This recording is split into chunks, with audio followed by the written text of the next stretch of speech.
I'm using reasons here. You span out a little bit more here.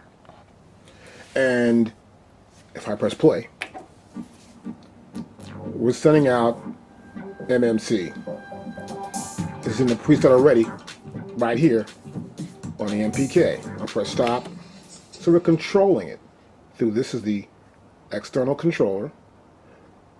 And so it's controlling that software. You can also control a module, like a sound module, like a rack mount motif or a rack mount Triton, or any rack mount. You can control that using our reason. Provided they have a sequencer built into them, we can control them, and we can control the parameters also as well. If even no sequence is in there, we use a software to sequence and an output, and we can at least control the parameters through our MPK49. Now, once I've held this preview button down, I will see a few things here. I'll see the control. This is the control we're going to have, which means, of course, one of these controllers, which could be, I'm using the fader 1. I can go to fader K here. Hold the control down. This is 2. This is 12. See the control changes. The next thing, this is the last data. This is the last data that this was set to. So that means 12, control 12, was set to 57. This is the new data that would take its place. So it wouldn't be 57, it would be 45.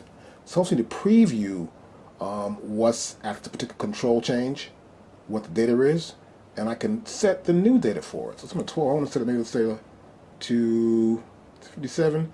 I want to put it to 68. So now that means that the control 12 will be 68, not 57. This is a great way to make sure you've got the proper data for that particular controller set up. I can release it now. I can move this wheel, this little F1 again, press preview down again, and now you see it's actually in sync with the last and the first. So what happens is that it helps us to actually get the right control data that we want to have. In case you got a problem, you can hit the preview. If we won't send any data out, you can select the right data you want to send out, then lift it off, and then you can change whatever control you'd like to change. Now, for example, that'll work here in this case. I can press preview, and I've got a control change here. I see it could be saying 71, which says 55. I want to set it to here. That's where I want to keep it. Release this, and when I use this again for that particular amount of data, it'll show up as where it was left last. That means that that 71 I set now will appear as the last bit of data change made to the control change parameter 13.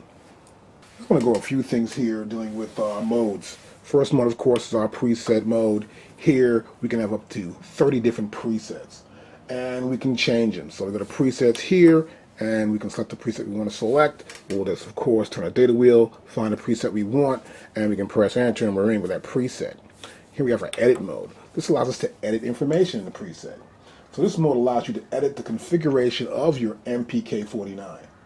Edit mode is like a really cool way for you to change all the entire setup.